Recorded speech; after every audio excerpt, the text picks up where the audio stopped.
حمیدرضا پهلوی یا همان پابلو اسکوبار ایران. حالا چرا لقب پابلو اسکوبار؟ در ادامه متوجه میشید. در این ویدیو نبض تاریخ در مورد فسادهای که حمیدرضا پهلوی انجام داده و به شخصیت او مرور می‌کند که شاید کمتر جایی در این باره صحبت شده و در آخر ویدیو درباره روابط نامشروع حمیدرضا پهلوی و دلیل کشتن آنان صحبت می‌کنیم.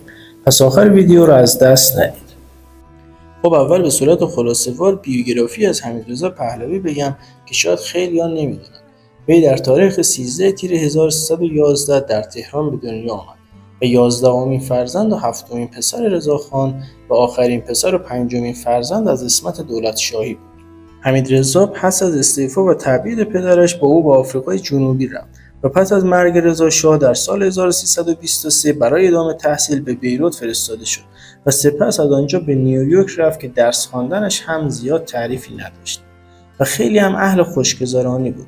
برای همین در سن 19 سالگی برای ازدواج اقدام کرد و با دخترعموی مادرش مینو دولت‌شاهی فرزند ابوالفتح دولت‌شاهی که شاهزاده قاجار و از مالکان بزرگ کرمانشاهیان و نماینده مجلس شورای ملی بود ازدواج کرد و صاحب یک دختر به نام نیلوفر پهلوی شد که این وصلت دوام زیادی نداشت و منجر به طلاق شد و بعد از مدتی با هما خامنه ازدواج کرد که از او هم صاحب 2 فرزند به نام‌های نازک و بهزاد شد.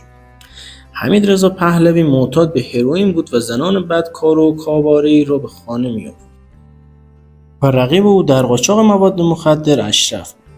هما همسر حمیدرضا علاوه بر بدکار بودن به هروئین هم معتاد بود و از آن به عنوان وسیله برای تأمین مقصدهای خودش اهم از تهیه هروئین و جمع کردن زنان زیبا به دور خودش بود.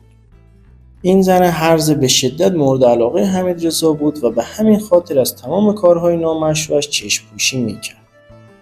اگه تا اینجا از ویدیو خوشتون اومده ممنون میشم که لایک کنید و بعد با هم بریم اسناد ساواک رو بررسی کنیم. در اسناد ساواک آمده که حمیدرضا در خیابان تخت جمشید مقری دایر کرده بود که در آن از شرکت‌های هوایی برای قاچاق مواد مخدر به خصوص تریاک به داخل ایران و تولید و توزیع هروئین در تهران و دیگر شهرها استفاده می‌کرد. بر اساس این سند مقامات عالی در ارتش هر از گاهی حمیدرضا را در سفرهای کسب کاریش همراهی می‌کردند که در دهه 1960 بهترین هروئین موجود در تهران به هروئین حمیدرضا معروف بود. و از دیگر کارهای حمیدرضا پهلوی در ماه مبارک رمضان خوردن مشروبات الکلی و گذراندن وقتش در رقاصخانه‌ها و کاباره‌های عراقی بود. و عصمت دولت‌شاهی که از این وضعیت حمیدرضا راضی نبود یک روز شهبانو رو می‌بینه و بهش میگه که مگه حمیدرضا برادر شاه نیست؟ چرا اونو از این منجلاب نجات نمیده؟ و شهبانو هم به عرض اعلیحضرت میرسونه و شاه هم به تیمسار نصیری دستور میده که حمیدرضا رو بدون سر و صدا جوری که کسی متوجه نشه دستگیر و در یک محل مناسب بستری کنن تا شاید ترک کرد. و 2 ماه تحت نظر بود و بعد با دوز و کلک خودش رو به کمک همسرش هما فراری میده و دوباره مشغول کثافتکاری خودش میشه و این موضوع رو به شاه گزارش میکنن و او هم میگوید که حالا که خودش اینطور میخواهد به حال خودش رهایش کن. یکی از مهمترین اتفاقات سال 1339 مرتبط به رابطه حمیدرضا با زنی به اسم ایران حاج میرزا آقاسی معروف به فلور بود که علاوه بر برخی از مطبوعات در رادیو پیک ایران نیز به آن اشاره شد. این ماجرا مربوط به سالهایی است که وی از سوی دربار تحت فشار بود و شرایط خوبی نداشت. بر اساس برخی اظهارات درج شده در پرونده نفوذ حمیدرضا مانع از آشکار شدن همه ابعاد این ماجرا شده بود. اما آنچه که در اسناد وجود دارد بیانگر نقش وی در قتل خانم آقاسی بوده است.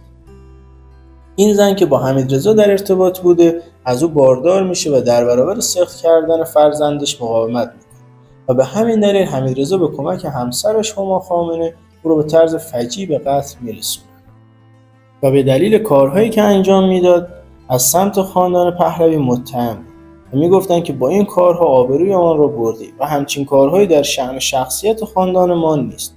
و در سال 1341 حمیدرضا را با نامه‌ای از سوی دربار سلب امتیاز و به طور کامل از خاندان پهلوی طرد کردند که متن نامه به این صورت بود: والاحضرت حمیدرضا پهلوی، با اینکه مکرر به شما خاطر نشان شده است که از رفتارهای زشت و نامناسب حذر کنید متاسفانه باز مشاهده می‌کنیم تغییری در رویه شما حاصل نشد و رفتار ناپسند را به حدی رسانیدید که قابل اغماض و چشم‌پوشی نیست.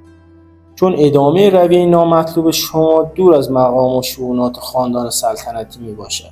به فرمان من از تاریخ 7/3/1341 کلیه القاب و امتیازات و مزایای عضویت در خاندان سلطنتی از شما سلب میشود.